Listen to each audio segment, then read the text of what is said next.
오늘은 육신을 따라 행하는 자들, 육신을 따라 행하는 자들이라는 제목으로 우리 하나님 말씀 함께 나누도록 하겠습니다. 고린도서에 두 가지 중요한 주제가 있습니다. 첫 번째는 극심한 기근을 만난 예루살렘 교회 성도들을 돕기 위한 연보 문제가 있고, 두 번째는 고린도 교회 안에 가만히 들어온 거짓 교사들과 그들에게 부하에 동안 육신적인 성도들이 바울을 공격했는데, 그 바울의 공격에 대한 바울의 사도성 변증, 이것이 중요한 주제라고 할 수 있습니다. 그 8장과 9장에서 고린도 교회 연보에 관한 문제를 이제 바울이 길게 다뤘는데, 이제 10장부터는 바울의 대적자들을 향해서 바울이 이제 주제를 옮겨갑니다. 그래서 본문에서 바울은 그들과의 싸움이 어떤 싸움인가, 그들은 어떤 사람인가, 또 우리는 어떤 사람들이고 어떻게 싸워야 되는가 하는 그 싸움의 본질을 밝히고 있습니다. 그러니까 바울은 그 거짓 교사들뿐만 아니라 그들에게 미혹당한 사람들, 그리고 또 유대 율법주의자들, 이런 사람들에게 복음을 받아들이고 난 이후부터는 일평생 굉장한 미움을 받은 사람이죠. 어떤 사람은 바울을 율법 파괴자다, 그래서 유대교를 파괴하는 사람이다, 이렇게 정죄했고, 어떤 이들은 이단으로 정죄했고, 또 다른 사람들은 바울을 미친 사람 취급을 하기도 했습니다. 또 거짓 교사들은 바울을 이제 사기꾼이다, 그래서 거짓말하는 자다, 사도도 아니다, 이런 식으로 계속 폄하했다는 거죠. 그래서 바울은 그런 대적자들에게는 굉장히 이제 강한 면모를 보였고, 또 바울을 사랑하는 성도들에게는 온유와 관용으로 그들을 대했다 하는 것이 오늘 1절에서 3절의 내용입니다. 그래서 바울의 싸움은 강한 사람들에게는 강하게, 또 성도들에게는 또 온유와 관용으로 부드럽게 이렇게 왔다 갔다 하는 싸움이었다는 거죠. 왜냐하면 바울의 싸움이 누굴 죽이기 위한 싸움이 아니라 복음으로서 사람들을 살리는 싸움이었기 때문에 대적자들에게는 강했지만 또 교회 성도들에게는 부드러웠다 하는 것이죠. 요새 사람들은 무조건 다 교회는 사랑으로 품어줘야 된다고 착각하시는데 아닙니다. 비진리는 절대 품을 수 없는 거예요. 특별히 무슨 공산주의자들을 품고 기도한다고 하시는 분들이 있는데 택도 없는 기도입니다. 여러분, 김정은이 구원받게 기도하시는 건요, 그 잘못 기도하시는 거예요. 그럴 수가 없어요. 그러면 사탄까지도 회개하게 기도하십시오. 그런 분들은 되나 안 되나 한번 해보세요. 일평생 기도해도 안 됩니다. 하나님이 대적하시는데 그들은 회개를 못해요. 그리고 하나님이 없다 그러고 또 교회를 핍박하는 사람들은 그거는 품을 가치가 없는 겁니다. 이게 그리스도인이라고 해서 무조건 다 품어야 된다, 그것도 착각이에요. 바울도 대적자들에겐 굉장히 강하게 대합니다. 절대 품어주지 않습니다. 받을 사람만 받으세요. 또 자기들 생각이 다 있으니까 강요는 못하지만 성경적으로 그렇습니다. 쓸데없는 기도를 하실까봐 말씀드리는 거예요. 자, 1, 2절 보시면, 너희를 대면하면 유순하고 떠나 있으면 너희에 대하여 담대한 나 바울은 이제 그리스도의 온유와 관용으로 친히 너희를 권하고, 또한 우리를 육신에 따라 행하는 자로 여기는 자들에 대하여 내가 담대히 대하는 것 같이 너희와 함께 있을 때 나로 하여금 이 담대한 태도로 대하지 않게 하기를 구하노라. 한국말인데 또 어렵죠? 도대체 이게 무슨 말인가? 1절의 문장은 바울이 한 얘기가 아니고 바울을 대적하는 대적자들이 한 얘기를 바울이 그대로 옮겨온 겁니다. 그러니까 고린도 교회 성도들을 대면하면 바울은 유순하고 괜찮은 사람 같다. 그런데 떠나 있으면, 그러니까 멀리 있어서 바울이 보내는 편지를 보면 굉장히 담대한 사람 같아 보이고 대단한 사람 같아 보인다. 그 말을 그대로 옮겨온 겁니다. 그러니까 거짓 교사들의 비아냥거림을 바울이 1절에서 그대로 옮겨 쓴 거예요. 그러니까 대적자들이 바울을 향해서, 야, 바울은 편지는 굉장해, 권위가 있어, 글에는 능해, 근데 실제 만나러 보면 별거 없어, 이렇게 얘기를 했다는 거예요. 그런 사람들 많습니다. 저도 이렇게 대학원 다닐 때 교수님들 이렇게 책 보면 책 진짜 기가 막히게 쓰시는 분들이 있거든요. 책 내용이 너무 좋아서 그 교수를 수강하잖아요, 수업을. 그렇게 재미없을 수가 없어요. 말도 잘 못하고 재미도 없고. 그래서 이분은 책에는 글에는 등한데 말에는 조라시구나, 이런 걸 느낄 수 있는데, 그러니까 바울을 향해서 그런 식으로 이제 비난하고 폄하를 했다는 거예요. 실제 만나보면 별 볼 일 없다. 근데 바울은 그런 사람들에 대해서 너희들 나를 잘못 이해하고 있다, 이렇게 얘기하는 겁니다. 내가 온유와 관용으로 너희들을 대했는데 나는 대적자들에게는 절대 그렇게 대하지 않는다. 말랑말랑하게 절대 대해주지 않는다는 거죠.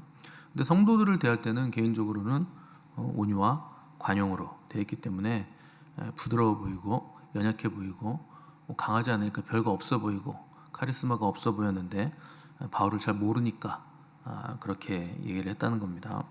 2절 보시면 바울은 자기를 비난하는 대적자들을 향해서 육신을 따라 행하는 자들이라 이렇게 불렀습니다. 그러니까 지금 교회 안에 신자들 중에 육신을 따라 행하는 신자들이 있다는 거예요. 이거 믿지 않는 자들에게 하는 얘기 아닙니다. 교회에게 하는 얘기들이에요. 육신을 따른다라는 말과 신자라는 말이 붙어 있는 거 굉장한 아이러니죠. 그럴 수가 있는가? 신자인데 육신을 따라 행할 수가 있는가? 그럴 수 있습니다. 그럼 신자가 아니지 않나 이렇게 생각이 드실 수도 있는데 바울은 그런 사람들을 향해서 뭐라고 불렀냐면 어린아이들이다, 이렇게 부른 거예요. 그러니까 육신을 따라 행하는 자들은 자기 이제 육신적인 본성에 따라서 육신의 필요에 따라서 요구하고 그걸 추구하기 때문에 신자이긴 하지만 영적으로 굉장히 어린아이와 같아서 단단한 음식은 소화하지 못하고 젖이나 먹는 자들, 시간이 오래됐는데도 여전히 젖이나 먹는 자들로 지내고 있는 자들, 육신적인 신자라 이렇게 부른 거죠. 뭐 성경 신학에서 보면 뜰에 머물러 있는 자들입니다. 그러니까 예수 그리스도의 보혈을 알아요. 예수 그리스도의 십자가 구속을 알아요.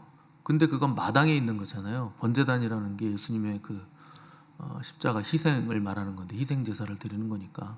그러니까 마당만 밟고 다니는 사람을 육신적인 그리스도인이다, 이렇게 부르는 겁니다. 신앙이 없다는 것도 아니고 믿음이 없다는 것도 아닙니다. 그런데 그냥 보혈만 필요한 거죠. 그래서 이런 사람들의 특징, 예수 그리스도의 피로 구원받았다. 나는 구원받았으니 할렐루야, 룰루랄라, 이렇게 신앙생활 한다는 거죠. 거기에만 머물러 있으면 굉장히 위험합니다. 구원받은 거 물론 가장 큰 복이지만 그리스도의 장성한 분량으로 자라나지 않으려는 사람들이 가장 위험한 크리스찬들이고, 그런 사람들을 바울은 어린아이 신앙이라고 불렀고 또 육신적인 신자들이다, 이렇게 부른 겁니다. 이런 사람들이 거짓 선지자들에게 휩쓸린다는 거예요. 그리고 미혹의 영에 노출되어 있다는 거죠. 3절 보시면 우리가 육신으로 행하나 육신에 따라 싸우지 아니하노니, 무슨 말인가? 육적인 신자와 영적인 신자들이 같은 수준에서 놀 수 없다. 근데 그들이 나를 공격한다 해도 내가 싸울 때 그들 수준으로 절대 싸우지 않겠다 하는 거죠. 교회 안에 싸움이 있다는 거예요. 여러분 이걸 반드시 아셔야 됩니다. 오늘날에도 교회 안에 싸움이 있습니다. 육적인 신자와 영적인 신자들 간의 싸움이 있습니다. 육적인 교회가 마지막 때 되면 결국 영적인 교회를 핍박합니다. 그래서 마지막 그 교회의 환난은 세상이 중심이 돼서 환난을 주는 게 아니에요. 물론 그 근본적으로는 세상이 있지만 육적인 교회가 영적인 교회들에게 환난을 가져오는 거예요. 그러니까 자기들이 옳다, 자기들이 진리라고 하면서 오히려 깨어있는 주님의 신부된 교회, 그러니까 작은 교회들을 비난하고 정죄하면서 잘못됐다, 이단이다, 이렇게 정죄를 한다는 겁니다. 그래서 거짓과 참을 구분하기가 이제 모호해진 시대잖아요, 우리 시대가. 이제 점점 그런 시대가 되는 거예요.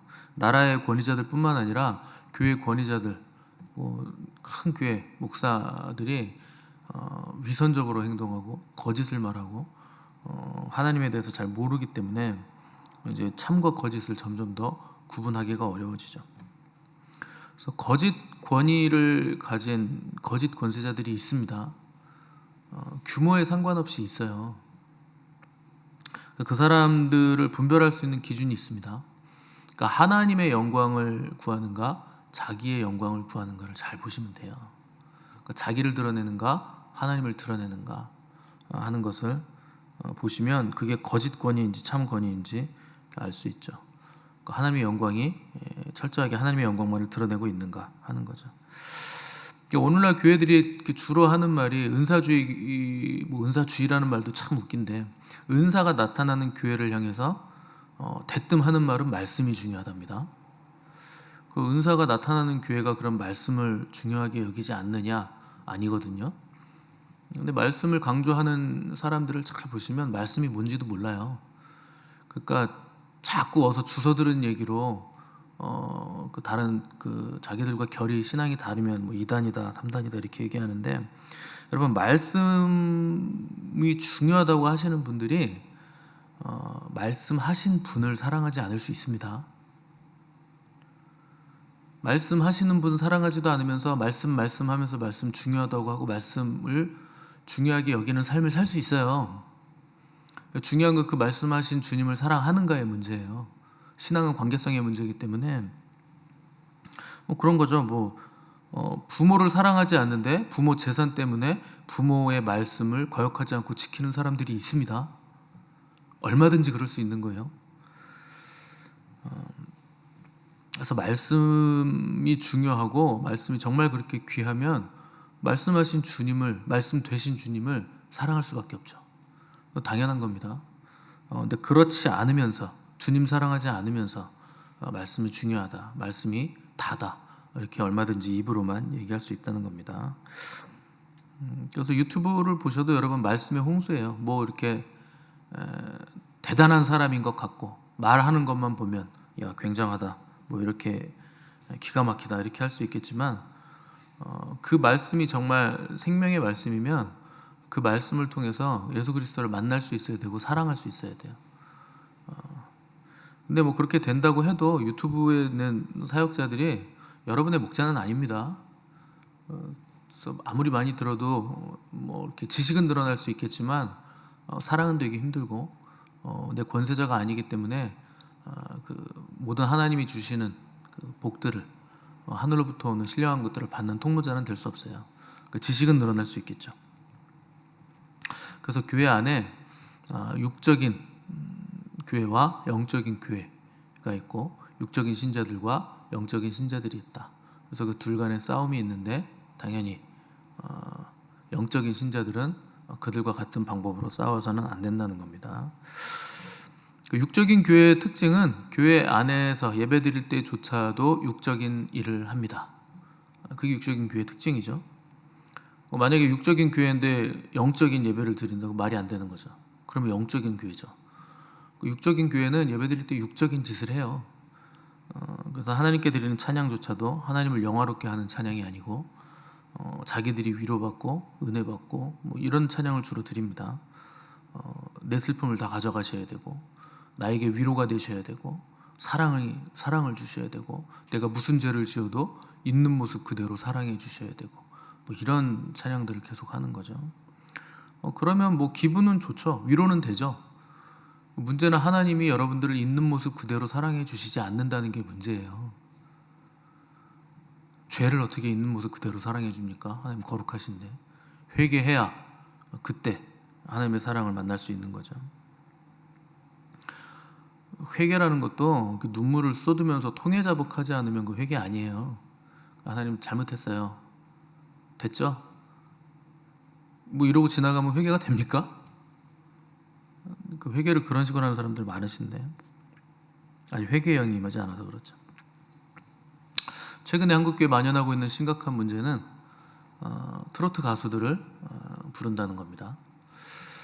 대형 교회 교단 강단에 하나님이 임재하신다고 하면서 거기에 트로트 가수들 불러가지고 같이 박수치고 떼창 부르고 목사도 같이 노래 부르고 강단에서 춤추고 이런 일들이 계속 일어나는데 지금은 이제 대형 교회들이 그러니까 시골의 아주 작은 교회들까지 다들 트로트 부르고 앉아 있어요. 그거를 전도한다 무슨 또 뭐라 그럴까 전도 축제? 네, 전도 축제 한다고 하면서 트로트 부릅니다. 여러분 그냥 심플하게 생각해 보세요. 하나님이 트로트 부르면 좋아하시겠습니까? 그 태모 씨의 아들 모치나 같은 분들, 성황당 뭐 이런 거 부르는 사람, 성황당이 뭐 하는 데인데요?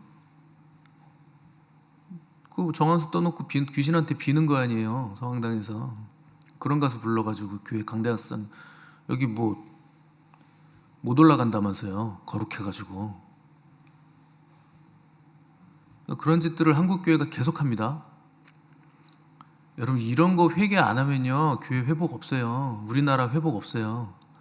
정치적으로 어쩌고 저쩌고 뭐 인도자가 없고 교회 리더가 없고 우리나라의 진정한 지도자 인물을 찾을 수가 없고 교회가 이러니까 그렇게 된 거예요. 교회가 이런 죄를 짓고 있으니까. 두 번째 심각한 문제, 조상을 예배하는 추도 예배. 굉장히 심각한 문제입니다. 여러분들도 예전에 추도 예배 많이 드리셨을 것 같은데 몰라서 그런 거죠. 대형 교회들이 이미 죽은 원로 목사를 계속 추도 예배하고 있습니다. 지금도 하고 있고 원로 목사를 위한 채플을 만들죠. 하용조 채플이라고 있죠. 온누리교회. 채플이 뭔지 아세요? 예배당이란 뜻입니다. 하용조 채플이면 무슨 뜻입니까? 하용조 예배당이라는 뜻이에요. 하용조를 예배하는 예배당, 기념하는 예배당, 추모하고 추도 예배하는 예배당이라는 뜻이죠. 그런 거 하면 하나님이 너희들의 원래 처음 교회를 세웠던 종을 그렇게 추도하니 내가 기쁘다 하나님 그렇게 얘기하실 것 같으세요? 여러분들은 그걸 안 하는데 왜 이 자리에서 욕을 먹고 있는지 모르겠는데. 조용기 목사 2주기 예배 드렸죠. 재작년에 돌아가셨나? 작년에 돌아가셨나? 아무튼 2주기 드렸고, 하용조 목사는 13년째 추도 예배를 하고 있습니다. 온누리 교회에서. 그 한 주간을요 아주 애도 기간으로 정해놨어요. 그 교회는 교회적으로 13년째 추도 예배 드리고 있고요. 옥하는 목사도 13주기째 하고 있습니다. 정필토 목사 3번째 추도 예배 드리고 있죠. 그 대형 교회가 추도 예배 매뉴얼을 만들어 가지고 배포하니까 이제 작은 교회 시골 교회들까지 그 매뉴얼 그대로 다운 받아 가지고 그거대로 추도 예배 합니다. 예배가 뭔 줄 모르는 거죠. 예배는 하나님만 받으실 수 있어요. 예배의 주인공, 주인은 오직 하나님 한 분밖에 없습니다. 근데 교회는 명절 때마다 집단적으로 몇 주기 때마다 교회적으로 귀신을 불러들이는 추도 예배를 교회에서 지금 하고 있다는 거죠. 또 뭐 정치와 교회가 또 결탁해가지고 얼마 전에 믿지도 않는 대통령을 집단적으로 또 추도한대요. 박정희 대통령 추도 예배 드리고. 여러분 그 사람 크리스찬 아니에요. 최근에는 살아있는 우리 김장한 목사님께서 자기의 동상을 또 만드셔가지고 대학교에 떡하니 세워놓으셨어요. 아직 죽지도 않았습니다. 자기 동상을 자기가 만들어가지고 그 무슨 대학교요? 거기다 아무튼 동상 제막식을 했어요. 여러분 이런 일들이 교회 안에서 일어나는데 우리나라가 복을 받겠습니까? 교회가 교회적으로 전 교회적으로 전국적으로 이런 일들을 하고 있는데 우리나라가 복을 받겠냐고요. 이거를 회개 안 하는데 교회가 회개 안 하는데 뭐 광화문에서 수백만 명이 모여도 소용없어요. 이거 회개해야지 모여가지고 우리나라 살려주세요. 뭐 대통령이 뭐 누구가 되게 해주세요.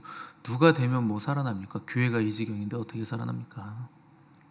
세상 어두워지는 건 교회 문제입니다. 반드시 기억하시고 여러분들이라도 회개를 하셔야 돼요. 제일 불쌍한 사람들은 지도자를 잘못 만난 성도들이에요. 우리 목사님은 대단하신 분이니까 괜찮아. 우리 목사님이 하니까 다 오라. 우리 목사님이 배도했을 리가 없어. 진리를 전하시는 분이야. 그렇게 잘못된 생각을 하는 거죠. 그러면서 그 목사가 예배 시간에 자기한테 인사하게 하고 막 꽃 같은 거 여기 막 꽂고 막 단상에 올라가고 꽃다발 받고 예배 시간에 그 여러분 그 권위가 하나님의 영광을 드러내는 권위입니까? 그 뭐가 뭔지 모르는 거죠. 성도들은 목사가 하니까 괜찮은 줄 아는 거예요. 그래서 예배 시간에 절대 여러분 목사에게 뭐 인사하는 거, 아니 특송하러 나와가지고 목사한테 인사는 왜 합니까? 그런 거 하지 마시고, 또 기도할 때 님자 붙이지 마시고, 하나님 외에는 높이시면 안 돼요. 예배 시간에. 올해 10월 27일부터 31일까지 WEA 세계 대회가 한국에서 또 있습니다. 부산 백스코에서 WCC 세계 대회 한번 했었잖아요. 그 가증한 짓을 했는데, 올해는 이제 또 WEA 세계 복음주의 연합회, WCC나 WEA나 똑같은 애들입니다. 다 배도 그룹이에요. 배도의 주축입니다. 요거 그 준비위원장인가?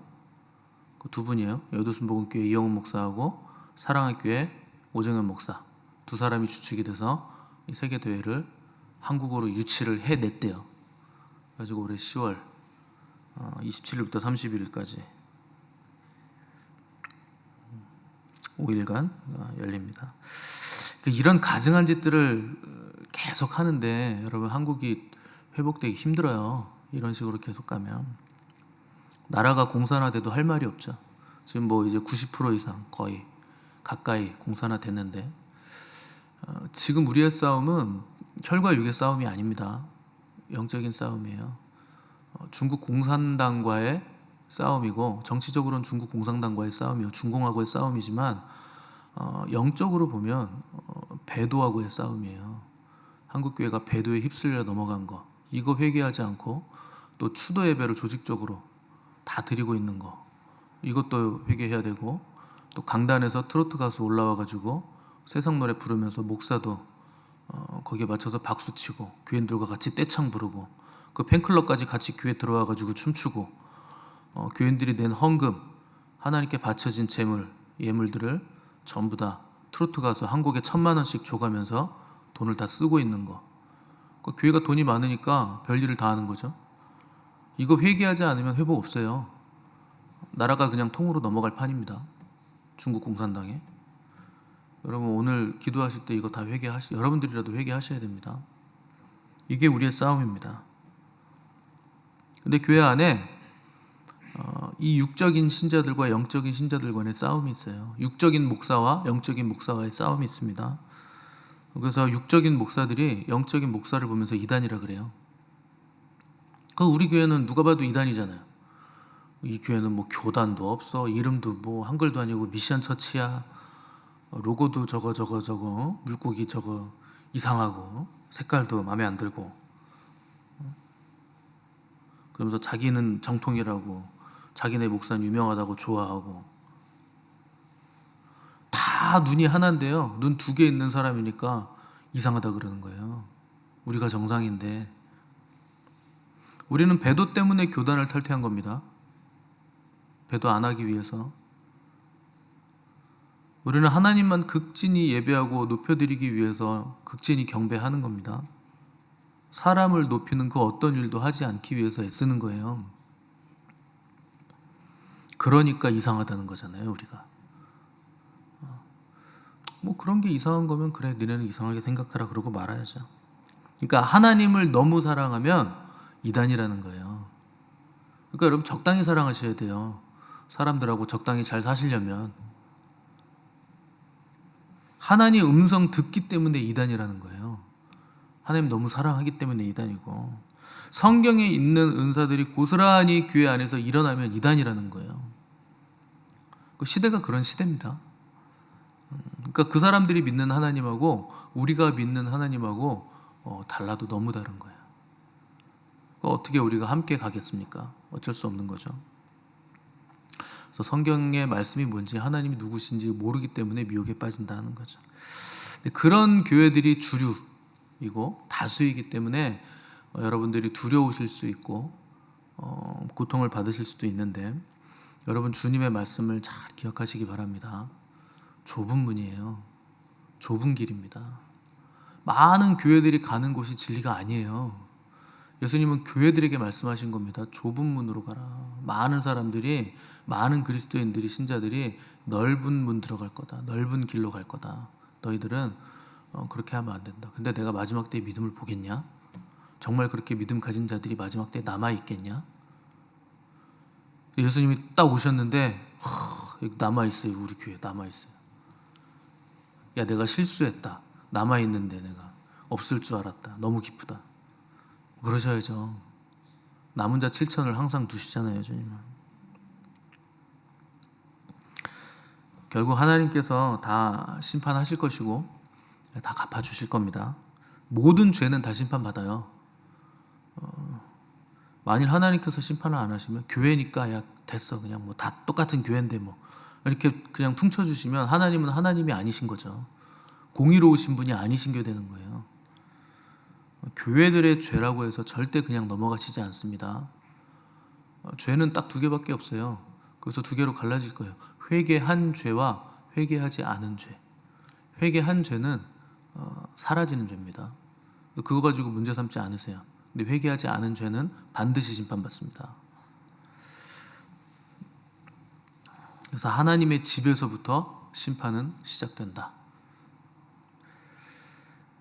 그래서 여러분 한국교회에 이 죄를 위해서 오늘 기도하실 때 여러분 회개하셔야 됩니다. 우리라도 회개를 해야 됩니다. 배도의 문제, 또 WEA 세계복음주의 연합회 세계 대회를 지금 열려고 계속 준비 중에 있어요. 이것도 회개하시고, 또 교회가 추도 예배 드리는 거, 또 원로 목사, 죽은 목사들 예배하는 거, 이것도 회개 여러분들이 하시고, 또 하나님을 예배하는 성전을 강도의 구렬로 만드는 거. 예수님이 오셨으면 그 트로트 가수 부를 때 오셨으면 다 뒤집어졌어요. 노끈으로 채찍을 만드는 게 아니고 그냥 예수님이 맞으셨던 채찍을 휘둘리셨을 거예요. 뼈가 드러나도록 목사들을 그냥 채찍질 하셨을 거예요.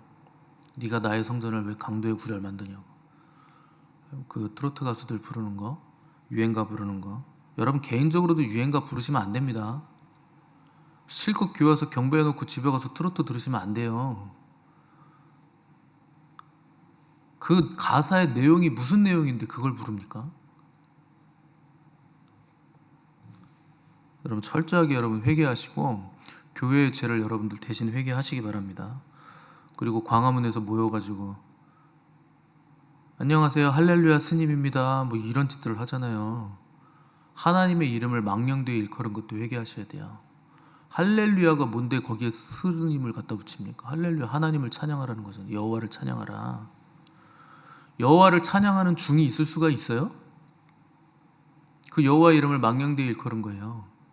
근데 그렇게 하고 인사하니까 거기 있는 뭐 중보 기도자들이라면서요. 거기 앉아있는 분들이 나라를 위해 중보한다고 할렐루야 스님입니다 그러니까 와 박수치고 아멘 그러잖아요. 정신들이 있는 겁니까? 그 정신들이 나간 거예요. 전부 다 교회가. 근데 그런 시대에 살고 있는 거예요. 여러분 그거 다 회개하십시오. 우리가 회개하지 않으면 우리나라 하나님 결국엔 다 큰 매를 드실 겁니다. 두렵고 떨림으로 오늘 여러분 다 회개하시기 바랍니다. 기도하겠습니다.